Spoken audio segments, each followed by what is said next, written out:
My name is Nancy Roberts. I'm an economics professor at Arizona State University. Today, I want to begin a discussion of monopoly. Monopoly is an industry structure where there are no competitors who produce anything even close or remotely like what the monopolist provides. He's a single seller of a product for which there are no close substitutes. And therefore, when you think about the market demand, since he's the only supplier in this market, then the whole entire market demand belongs to him. We looked at previous videos and we talked about perfect competition, and we talked about Farmer Brown, and we talked about the market demand for wheat. Well, the market demand for wheat was shared by thousands of wheat farmers. The market demand for whatever it is a monopoly produces, he doesn't share it with anyone. If you want a widget that the monopolist makes, you're going to buy it from the monopolist because nobody else makes them. So what that means is, if we draw a market demand, this whole demand curve belongs to the monopolist. So what it means is, we don't have to do two diagrams. We don't have to have our market demand here and the individual firm over here, because the firm is the market. So we got one picture here of the firm and the market, and here's just the equation of this demand curve. And what I want to do is generate revenue curves for a monopolist, because monopolists are interested in profits just like Farmer Brown is. And so what we want to do is, we want to see a monopolist's decision making, how he decides how much to produce, what price to charge, what are his profits. So using this as the demand curve. So here's the demand for whatever it is the monopolist makes. If the price, let me put my glasses on. If the price is $11, the quantity demanded is 0. We don't want any. If the price is $10, we could sell 1. 9, so I'm just going to fill out the demand curve. Again, using this equation, this is my demand curve. 8, 7, 6, 5, 4, 3, 2, 1. If we're giving them away, how many could we give away? 2, 3, 4, 5, 6, 7, 8, 9, 10, 11. Okay, so using this equation, here's my demand curve. Now, if the monopolist decides to charge a price of $11, he's not going to sell any, so his total revenue would be 0. If he decides to charge a price of $10, he's only going to sell 1. Remember, demand is what consumers are willing and able to pay. It doesn't matter that he's the only one producing this thing. You know, and you could be a monopoly zither maker, and if nobody wants zithers, you're not going to sell them. So if the price is $10, my total revenue would be 10, because I'd sell 1. $9, I'd sell 2, so my total revenue would be 18, 24, 28, 30. You can see my total revenue is going up, up, up. If I choose a price of $5, I would sell 6. My total revenue would still be 30. If I charge $4, I'll sell even more, 7, but my total revenue will be 28, 24, 18, 10, and 0. So that is my total revenue. And you can tell straight away that total revenue is different than it was for a perfectly competitive firm. This firm's total revenue looks like this. This is Q, that's 11 units, and that's 0 units. And this is going to be total revenue. And we'll find this point here in a minute. But you can see that my total revenue increases, increases, increases, and then decreases. Increases, increases, increases, decreases. So that's what total revenue looks like. Okay, let's generate a marginal revenue curve for our monopoly. When we sell the first unit, our total revenue changes by $10. So the marginal revenue of the first unit is $10. If we sell a second unit, our total revenue increases by $8. So the marginal revenue of the second unit is $8. We sell a third unit, $24 is total revenue, so my marginal revenue is 6. 4, 2, 0. If I go from selling 5 to 6 units, I can only do that if I lower the price from $6 to $5, total revenue doesn't change. If I lower the price to $4, my total revenue, I'll sell 7, my total revenue is 28, that's minus $2. That's a negative marginal revenue. Minus 4, minus 6, minus 8, and minus 10. This is my marginal revenue curve. If we go over here and graph it,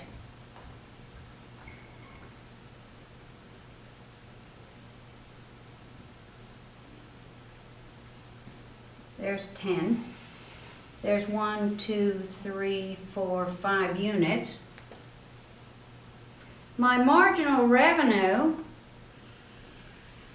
looks like that. It's negative at these units. And so let's examine right in here. Let's look right in here. What if instead of charging $6 or $5, what if we charged $5.50? If we charged $5.50, this is linear, so we would actually sell 5.5 units, and my total revenue would be $30.25. So this is actually 5.5 units, 5.5.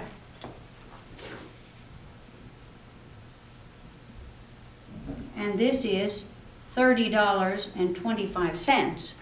So, given the demand that the monopolist faces, the maximum total revenue he could generate is $30.25, given this demand curve.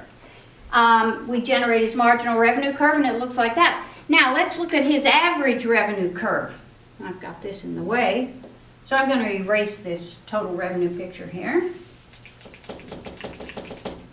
And I'm going to put average revenue. Okay, so there's no average revenue there. We charge $10, we sell 1. On average, the revenue generated by each of those 1 units is $10. We charge $9, we sell 2, we get $18 in revenue. So on average, each of those 2 units has $9 in revenue. 8, 7, 6, 5, 4, 3, 2, 1, 0. And what you will notice is this column and this column are identical. So this is my demand right here, but it's also my average revenue curve. So now I have demand, I have average revenue, I have marginal revenue, and we had total revenue. I could put that back in here. 30, 25, and that's at 5.5 units. That's where marginal revenue is 0, at 5.5 units. So the question is, how much output should Mr. Monopoly charge? How much output should he produce, and what price should he charge? And Mr. Monopoly is not a price taker. He gets to pick a price. But we often erroneously think that he can pick any price he likes and still profit maximize. But he can't. He can't pick a price that is higher than what consumers are willing and able to pay. So the answer to the question of how much output should Mr. Monopoly produce is, where is marginal revenue equal to marginal cost? So let's just put it in there. Marginal cost. Marginal revenue, marginal cost. Mr. Monopoly should produce the output level right here, Q star, where marginal costs equal marginal revenue. And then the next question the monopoly decides is, what price shall I charge? And the answer is as much as consumers are willing and able to pay. How much are they willing and able to pay? Well, for this many units, they're willing and able to pay this price. So he's going to produce Q star units and charge a price of P star. Next question is, does he have profits? Positive, zero, negative? And the answer is, we don't know without an average total cost curve. So if we put an average total cost curve in there, it's exactly the same thing we did with perfectly competitive firms. Let's just put an average total cost curve in here. I will make it this color.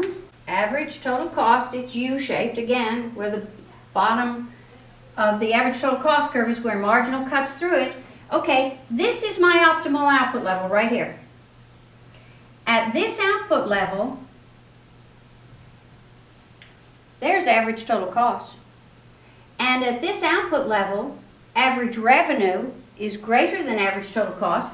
I'm just going to call this P bar. So this is my per unit profit. All of this area right here is positive economic profit. Okay, what we can see here is our positive economic profit for the monopoly. The monopoly produces where marginal revenue equals marginal cost, and the output level is Q star. He charges whatever consumers are willing and able to pay, which is P star. And at this output level, his average total cost is P bar. So all of the difference between P star and P bar is per unit profit. The monopolist's positive economic profit. Now, the thing about monopoly is this positive economic profit can exist in the long run. If this were a perfectly competitive industry, what would happen is we'd have entry. And entry in the market would increase the supply, which would drive down the price, which would, in the long run, eat away these positive economic profits. But the thing about monopoly is, if we had entry, we wouldn't have monopoly. So in the case of monopoly, we can have positive economic profits in the long run.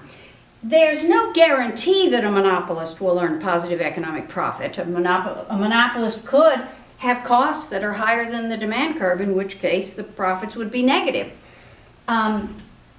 There is the case of what's called natural monopoly, where in fact every state has a regulatory commission that basically grants a monopoly franchise right, mostly to utilities, such as electric utilities, etc. And those natural monopolies are actually guaranteed a normal rate of return, or what we would call zero economic profits. In this case, this isn't a natural monopoly. This is not what we're talking about here. We're talking about positive economic profits for this monopoly, and they can remain in the long run. Now, there's one other thing that I want to talk about with monopoly before we leave the subject, and that is the welfare loss associated with monopoly. Economists call monopoly a market failure, and in fact, governments have laws against monopolies. And so what we want to do is look at the reasoning for this, what we call market failure, why we describe it as a market failure. And if we just very quickly put our monopoly back up here, Q, P, there's my demand curve. Here's my marginal revenue curve and marginal cost, and the monopolist, as we have said, will produce, I'm going to call it Q sub M, that's the monopoly's output level, and I'm going to call this P sub M, the monopoly's price. And what you will notice, I'm going to call this point A, and I'm going to call this B, and I'm going to call this C. What you will notice is between this output level, which I'll call Q sub C, where marginal costs equal marginal benefits, or the demand curve, we often call demand curves marginal benefit curves. Between QM and QC, the value to consumers of every one of these units, this unit right here, QM plus 1, the value to consumers of that unit is this amount. That's what they're willing and able to pay. The additional cost to produce that unit for the monopolist is this amount. And so what you can see is the value to consumers is greater than the marginal cost of that unit. And that's true for every one of these units between QM and QC. And so this area here, which I've marked ABC, is what we call a deadweight loss, a welfare loss, a social loss. It's called all of those things that occurs because this industry, remember the monopoly is an industry, because this industry is monopolized. In other words, the monopolist is not going to produce any of these units between QM and QC. And the reason is because if you look at unit QM plus 1, here's the additional cost of that unit, right here, additional cost. If you look at QM plus 1, here's the additional revenue that unit will generate. And so for the monopolist, if he goes beyond, if he produces beyond QM, he's producing where additional costs outweigh additional revenues. That's not profit maximizing, so a monopolist isn't going to do that. If this were a competitive industry, remember our marginal cost curve is really the supply curve in the industry. And so if this were a competitive industry, we'd be producing at QC and we'd be charging a price of PC. If this is monopolized, it's going to be QM and PM, and here's the deadweight loss. So this is why economists talk about monopoly as a market failure. Our next video is going to be about monopolistic competition, another industry structure which we will look at.